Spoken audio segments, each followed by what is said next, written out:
All right, what's up, guys? Are you an out of town investor who is thinking about investing in Cincinnati, Ohio, and just wanted to see what neighborhoods that I think are going to blow up or I think are going to make you a lot of money? What are my qualifications? Well, I own properties. I own 14 rental units. I own properties in all different neighborhoods all around town. So I know the database. I have a good handle of what type of people apply in what neighborhoods, what the growth rate, what the rental demand is, what the rents are. Um, that also, I've been living here since 2020, but that's 4 years now. However, I grew up here, so I moved to LA 15 years ago, and I was living in LA for 15 years. But before that, I grew up here, so I saw the evolution of like different neighborhoods and different streets and stuff like that. So I think I know the city pretty well. However, real estate is very, very, very local, so I don't know every street, nook, and cranny. All right, having said that, let's get into it. Now, one thing I just want to caveat, though, is is this, that when it comes to rentals, there's different neighborhoods that are good for different strategies, just like there's different cities that are good for different strategies. One city would be very like, you get a lot of appreciation. Another city, not much appreciation, but you get a lot of cash flow. The same thing about like linear and cyclical markets. Las Vegas, for example, would like boom in good times, and then the price will crash. Uh, and then as opposed to other Midwestern cities where they don't fluctuate as much. So you got to keep that in mind. What is your rental strategy? There isn't any bad deal, or there are bad deals, but there could be really good deals in bad neighborhoods. Let me put it that way. Or you can employ a really good strategy to make a lot of money in bad neighborhoods, or what I consider bad neighborhood. But however, I think that's more of an advanced technique. I would encourage almost everybody, unless they like live in the area and they're very hands-on, to, especially if you're out of state, get into properties that are a lot more hands-off or less cash flow per se, but you're going to make a lot more money in appreciation over the long term. And the tenant pool is not, you're going to get tenants with, or at tenant applications with a lot higher credit score. So with that out of the way, let's get into it. And the first neighborhood I want to talk about is, let's do North Side. This is a dope neighborhood, and it used to be a blue collar neighborhood, but now a lot of young people want to live there, especially around this like Hamilton Avenue Street. There's all sorts of different bars, from Northside Tavern to the Sidewinder Coffee Shop, little art galleries. Yeah, all sorts of different bars and whatever nightlife, what attracts young people here.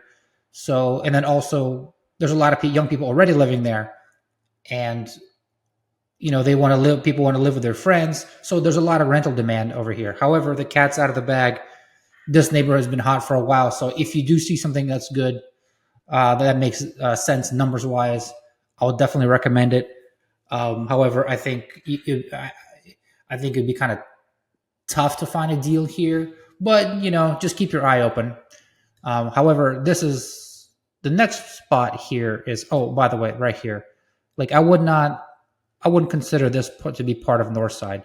This highway divides it, and even though the area is very approximate, I think this is more or less a no man's land. What's the official name here? I think South Cumminsville or something. Things are a lot cheaper here, and for a reason. I don't know if they want to go to like hang out at a bar or something. I don't know if people want to cross this highway. I could be wrong. The improvements and gentrification could be spread to this area, but there's no guarantee. I haven't seen it to be so yet. This is more of kind of like just a no man's land, industrial area. However, here's a secret I'll tell you guys. I think no real estate agent will ever tell you, or I've watched a lot of videos about Cincinnati. Never seen anybody recommend this neighborhood. I think this is like a diamond in the rough. This one is a sleeper. Not many people know about it yet. it is right here. This is Camp Washington. Um, I would highly recommend you take a look if you want something that's if you want to take some risk. You want to get a place that's kind of like in a rough neighborhood, but has a lot of potential. Because this could hypothetically be the next North Side. It's got a lot of young people. It's got like this beautiful coffee shop called Mom and Them. If you can be as close to the coffee shop, the closer to the coffee shop, the better. But I see little things popping up here and there. So I mean, it is kind of like an isolated island. You have to cross a highway to get to Clifton. So I don't know if uh, I don't know if a lot of college students would want to rent there because it's not really walkable. You got to cross this long highway. Yeah, it's a kind of an island on itself. It's got the railroad tracks here, so it's kind of like an island onto itself. But this one, maybe I mean, I would be looking for a really like a really good deal here. The place has to be pretty cheap, and the numbers have to be fantastic. And then you have a ton of upside if this area ever becomes hip or cool or whatever you want to call it. All right, moving on. You got this Fairmount, South Fairmount. I would stay away from this area. This is one of the most high crime areas in Cincinnati. A lot of abandoned buildings. Now, the city did invest some money. There used to be a McDonald's here and all sorts of stuff, but they bulldozed everything. And then there's they invested in this creek that runs into this Mill Creek. So they invested money into parks and stuff like that. But I wouldn't risk it. It's not a very desirable area. It seems a little too sketchy. Definitely North Fairmount, I would completely stay away from. Um, and I would stay away from, well, this Warsaw Avenue is rough. Rough to the point of, you do see, hookers and stuff like that there at night and all sorts of shady characters. However, I do see. I heard potential. There's like a beautiful flower shop that's opened up across from. There's like a public library that the city spent some money on. A flower shop opened up across the street, and I heard rumors about a coffee shop, like a nice coffee shop, going in there. So it is this Warsaw Avenue. It is a gamble for sure. Um, this is area I have a rental here myself. I would say the rental demand is really strong. It is inside of East Price Hill, but as a subset, there's like this area right here. It ends at Elburn Avenue. I wouldn't cross that, but it's called the Incline. It's pretty cool. They have you you would want to get as close as possible to Block Coffee Shop and Incline Public House. Those two places right over here. Um, but I have a unit on 8th Street. I have 3 units on 8th Street. Rental demand is very high, although unfortunately appreciation is not really quite there like I'd want it. But you have a lot of beautiful historic buildings there. I lived there for a couple of years. It's relatively safe.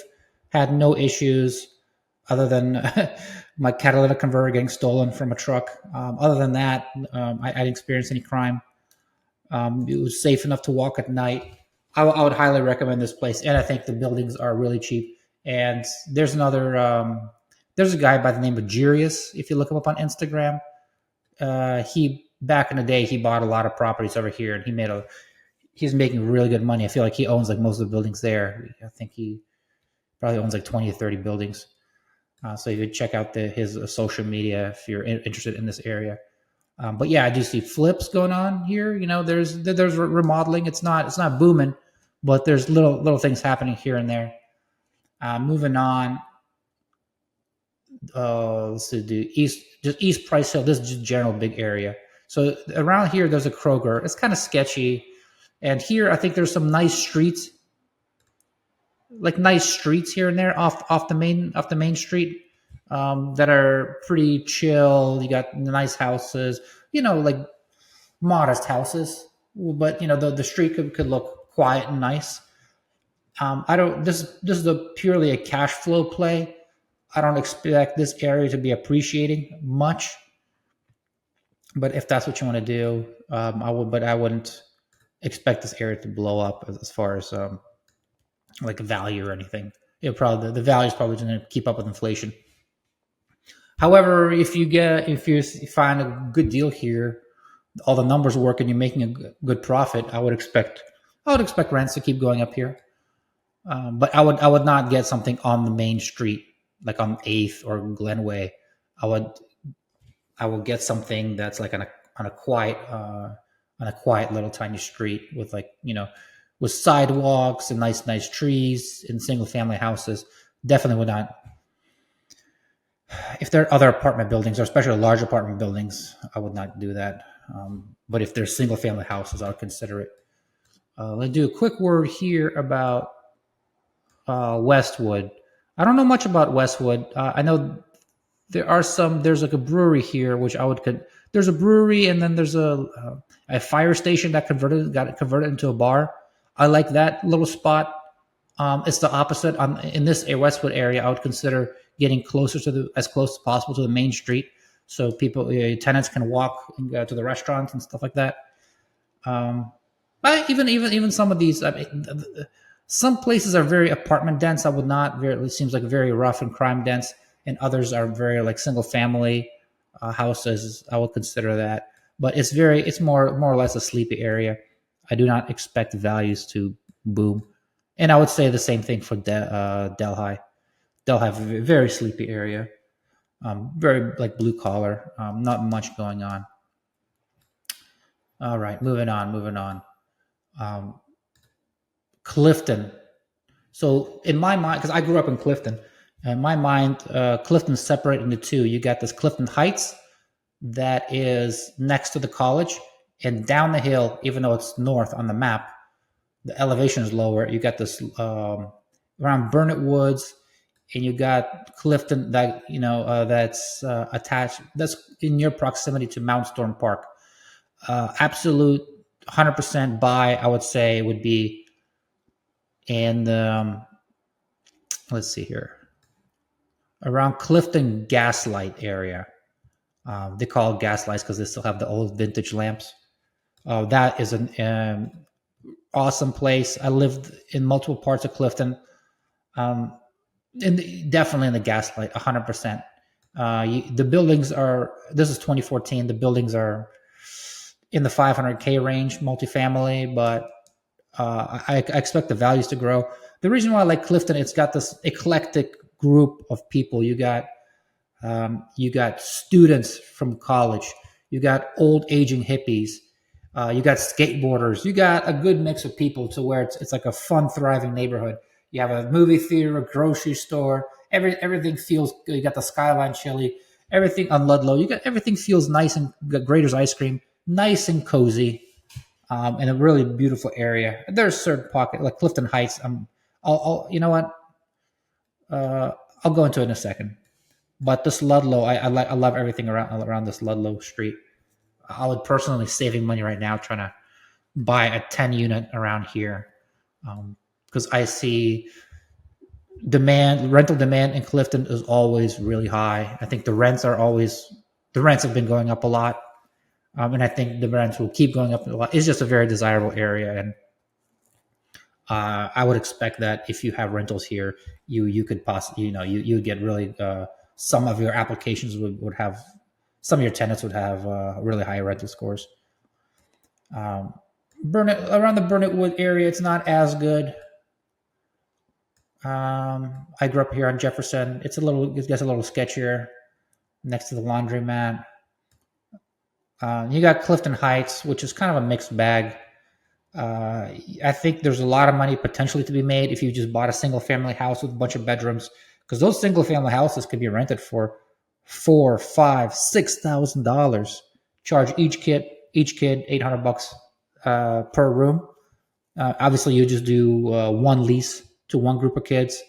You won't try to fill each room individually, but I think it could be a great strategy. Although maybe college kids could be really hard on the building or on the house, so I'm sure you'd have like nothing but the cheapest fixtures.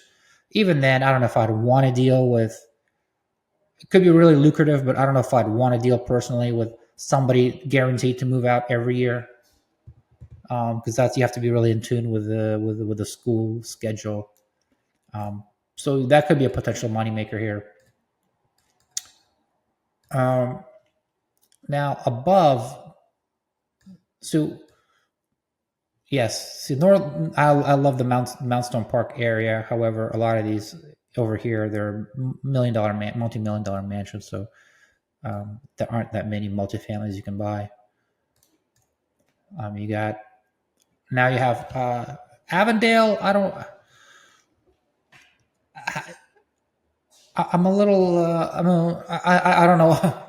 I'm a little on the fence about Avondale proper because Avondale. So anything next to a hospital, which is Avondale is next to. I mean, I think where's that hospital center? UC. Uh, there you got a lot of like traveling nurses, and nurses get paid well, so they can pay rent. So if they like living next to the hospital, so they have a less commute. Um, so if you want to do short term rentals, not short term, like medium term rentals, furnished rentals, you can buy a multifamily in Avondale, fix it up for the nurse, and just rent it out like that. And I think you'll make good money. But Avondale in general is kind of a sketchy place. Now, North Avondale, I love, and I own the 3 unit here in North Avondale. Um, Saint Bernard, right? That's right. This neighborhood, little neighborhood, that's above North Avondale. It seems a little sleepy to me. It seems blue collar, but yeah, it seems just a little sleepy. But North Avondale, I think, is great.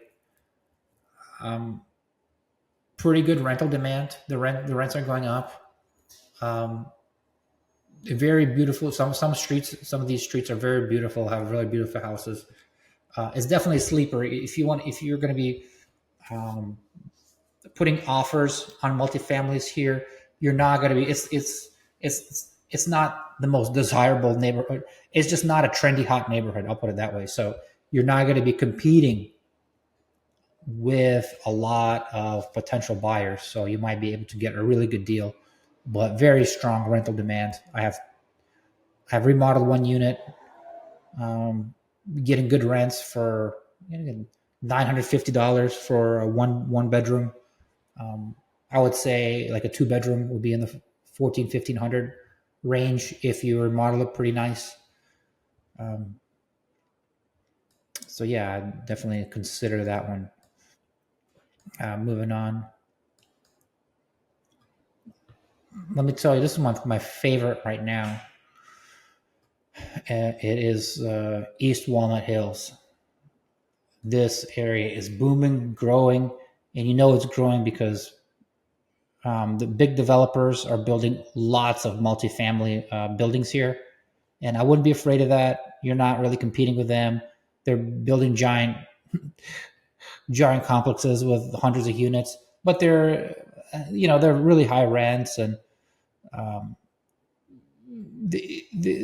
they're the A-class property type of thing. Where if obviously if you buy something here, you're not going to be you're not really competing with them because even if you remodel yours, you're not going to have a brand new unit.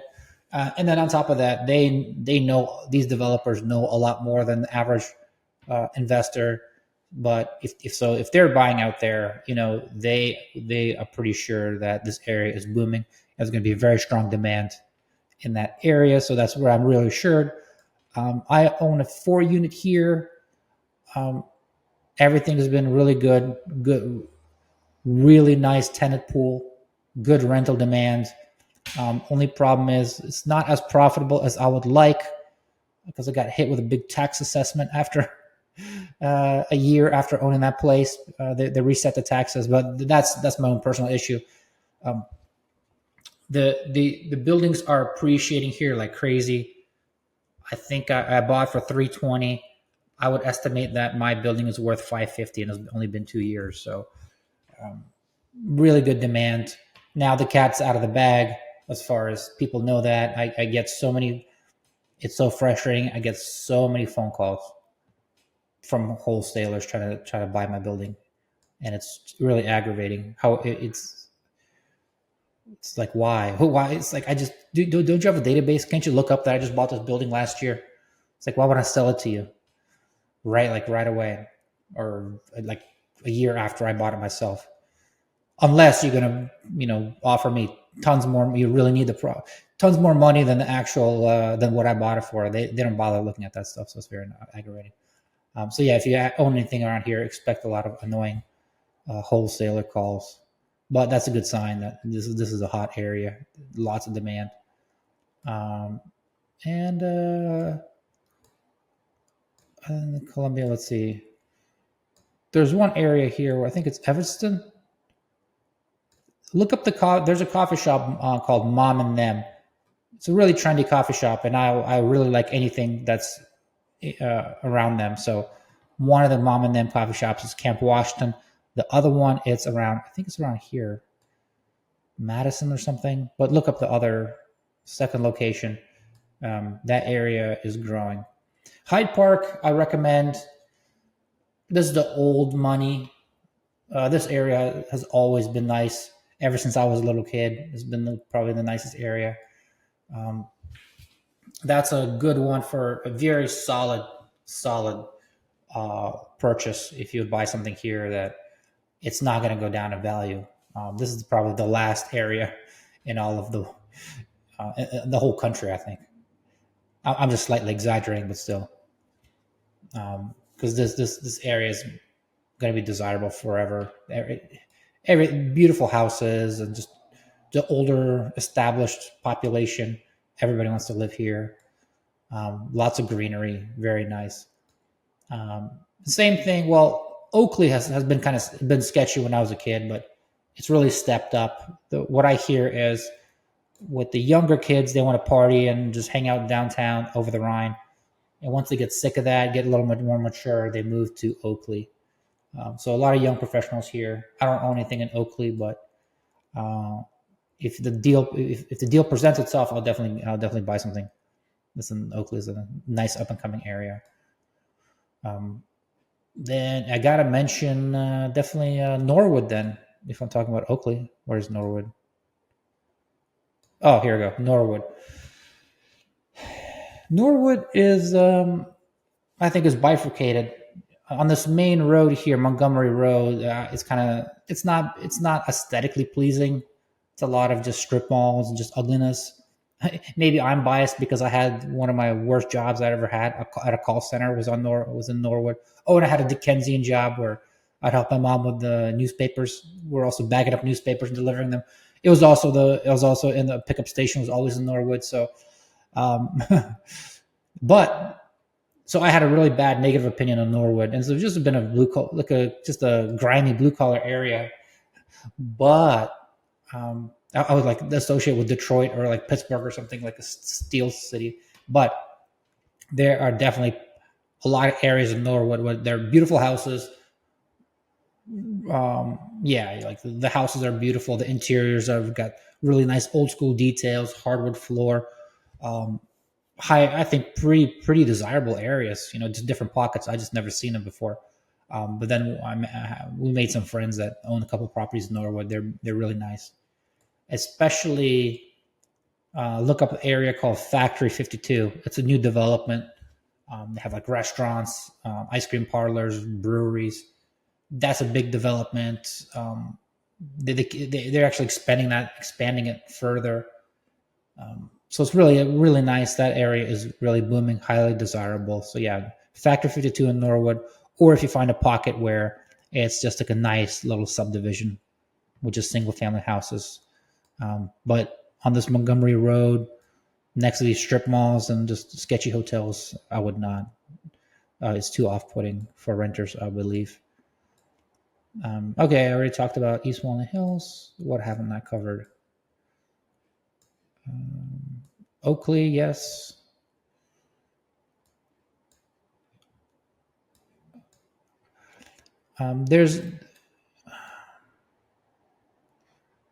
There's also here a nice little interesting neighborhood that's on this Columbia Parkway.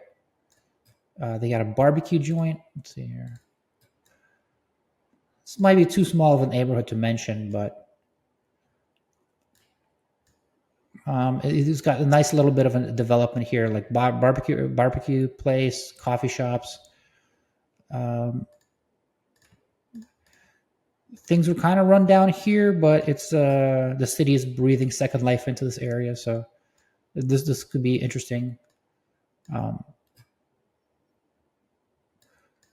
oh yeah, and this is a nice Mount Lookout. Mount Lookout is good. Yeah, it's on the edge of Hyde Park.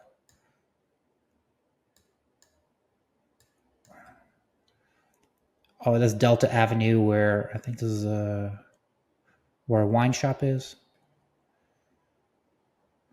Yeah, yeah, Vinology, the wine shop, and they got Zips hamburgers. This intersection of Delta and Linwood, it's really good. You're probably not going to find a ton of cash flow here, but as far as desirable area for renters or for renters with good credit, young professionals, I think it'd be definitely a buy.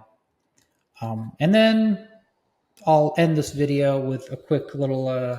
Let's dip into Northern Kentucky. So don't forget about Northern Kentucky. I think is a good area. There's Dayton area, really booming. Rents are going up a lot. Real desirable. All sorts of new restaurants are popping up. Coffee shops, not even just regular coffee shops, but hipster coffee shops. So the things are in full swing here. I got really nice, beautiful remodeled houses. So, and then things are still kind of relatively cheap. So definitely look at Northern Kentucky. Um, Newport, Newport on the Levee area is really bustling. This might be for this area. It's probably already too late. The houses are probably already in the 600-700 range, and the rents are definitely not going to keep up with that. So this is probably a money losing area. However, if you do find anything in Madison Hill or this Newport area, if you do find anything that's would just even break even, I'd buy it because the appreciation is going to be extremely solid here. Now you're crossing the bridge to Covington, where I'm at right now. We just bought a duplex that's across the street from this. Used to be an IRS site, but the city is dumping $5 billion into this riverfront development. It's going to be offices, hotels, restaurants, a college. So, and then bus, very, very nice. I mean, I must say, do not expect any cash flow. I mean, we're taking a loss on this property now because obviously we're living in we bought a duplex and we're living in the big unit, so we're paying a lot of money. We're paying. We bought this thing for I want to say 520 the duplex, and renting the downstairs for 1,300. I think it could have been a little higher.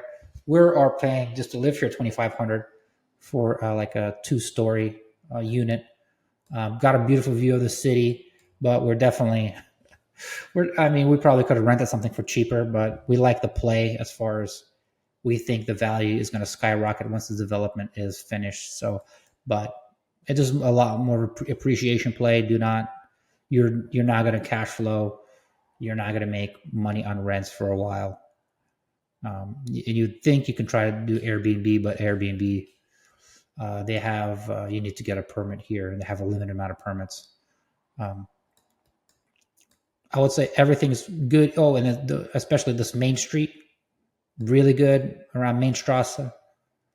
Really, so many bars and restaurants. Such a very desirable area for young people. Nightlife, really bustling. Once you start crossing this MLK Boulevard, it's really good apartments. I mean, I've seen really cheap apartments. You're not walkable to Main Strasse anymore. I think this area is a maybe. Maybe the gentrification or the hype from Northern Kentucky can come down here.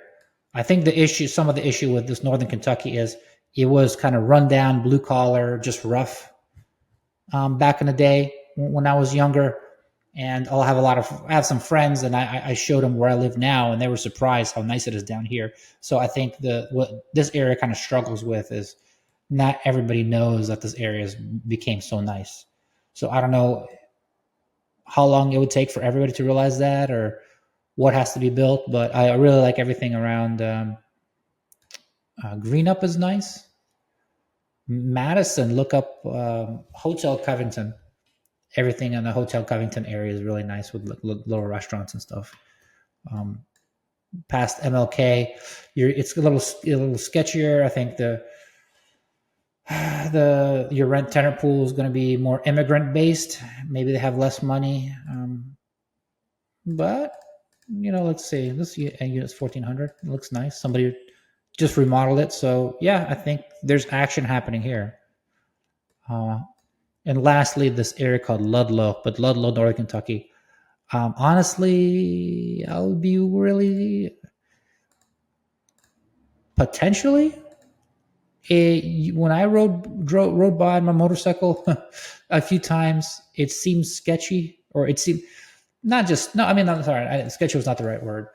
It just seemed very. All the houses were tiny, and it didn't seem that. I didn't see any beautiful houses that you could remodel and you would attract like a more of a young professional, like a more affluent tenant base. But um, when I'm clicking on these links, this house looks nice. Yeah, this is not bad. So this area is definitely has been forgotten. There might be a little bit of revival going on here, but to what extent, I can't guarantee it. But I see some little things happening, but no guarantees. This would be a gamble. All right, guys, there you have it. A little tour of Cincinnati and what neighborhoods I think are going to be good for 24, 25 later.